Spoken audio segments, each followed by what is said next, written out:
Bom dia a todos. Mas com certeza o vídeo está aí, podemos passar no encerramento. Podemos.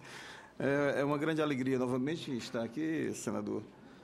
Cumprimento todos os presentes na pessoa do senador Paulo Paim, que é um guerreiro, um batalhador incansável.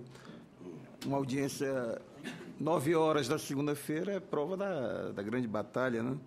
E do poder de articulação também.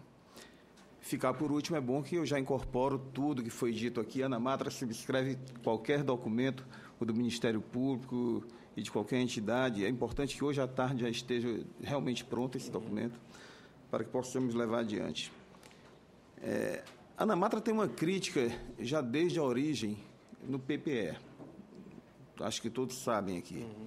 É uma crítica quanto não só à oportunidade da MP 680, nós entendemos já desde lá que não havia razão de existir, entendemos, quem diverge, que não havia motivos para existir a própria MP 680.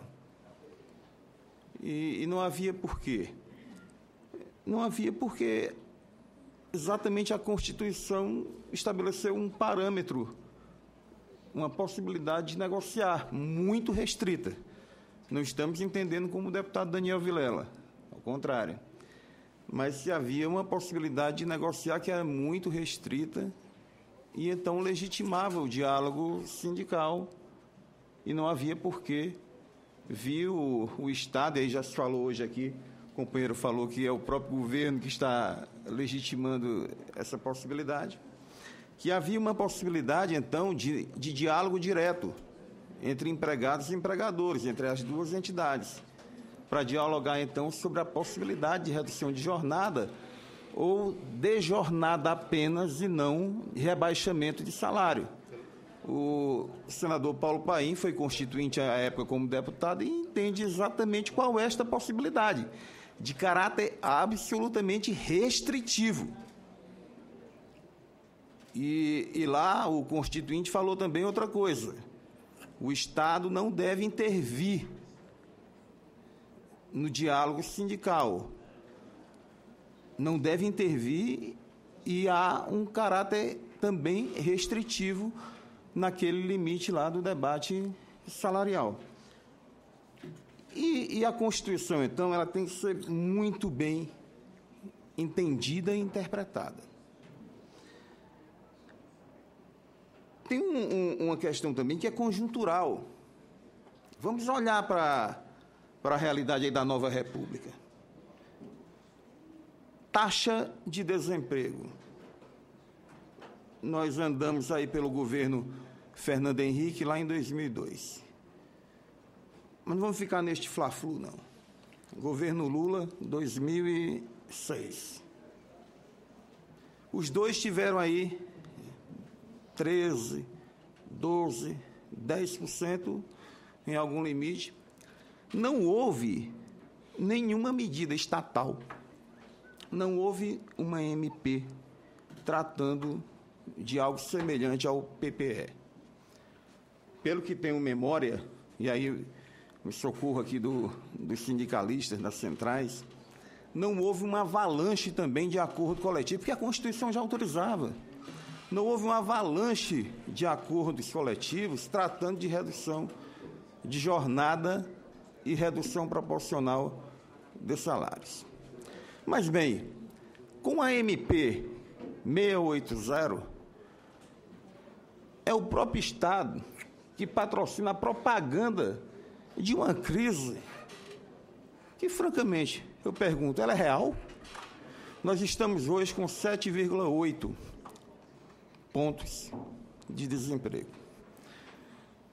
No entanto, e o Toninho está aqui, esta MP, ela já veio com esta intencionalidade de ampliar o espectro dela.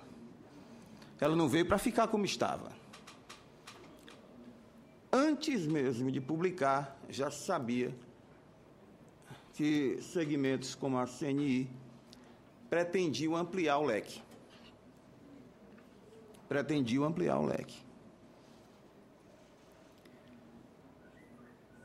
para inserir o que fosse possível. Eu já estava informado a respeito disso. E veio a dar no que deu. O que aqui no parlamento se chama de jabuti, das emendas impróprias. Então, o que, na verdade, o texto da Constituição traz como um limite muito restrito de possibilidade de acordo coletivo com uma potencialidade de restrição de direitos, que é aquela possibilidade de reduzir os salários. Agora se traz a questão histórica da prevalência do negociado sobre o legislado. Mas mesmo lá atrás, quando o Constituinte previu a possibilidade de reduzir salários, aquilo lá tem um pressuposto lógico, que é o reconhecimento pelas entidades contratantes de uma crise, de um estado de crise. Os sindicatos não podem se reunir a cada semestre para fazer um debate, vamos reduzir por qualquer razão, por qualquer motivo. Há um pressuposto lógico nisso. Ou uma crise conjuntural, de caráter nacional, ou no âmbito da própria empresa. E, como eu já falei, isso raramente foi utilizado, eu, pelo menos, não tenho conhecimento da minha atividade jurisdicional ou da jurisprudência até. Fora deste âmbito, aqui já foi abordado pelo Caixeta a questão das inconstitucionalidades formais e materiais. E nas materiais, as entidades sindicais, elas têm que olhar lá para o artigo 7º e o próprio projeto, o parlamento também tem que ter este olhar, porque o artigo 7º não é teto de direitos. O Constituinte não estabeleceu aquele rol do artigo 7º como limite máximo. Aquele limite, ele é piso, ele é mínimo. E quem é que vai lidar com o aumento deste limite mínimo? São as entidades sindicais por meio de acordos coletivos. Então, portanto, e aí vamos entrar na construção lógica, na geografia da Constituição. As entidades sindicais ganharam entre aspas aqui, né, um maior suporte constitucional, até no artigo 8º, maior força e garantias, os dirigentes também, para que eles pudessem construir o fortalecimento de direitos em torno do artigo 7º. Essa é a lógica. Para ampliar direitos. As entidades sindicais existem para isso, para ampliar direitos. Então, o domínio até da técnica e da lógica constitucional é ampliar os direitos do artigo 7º.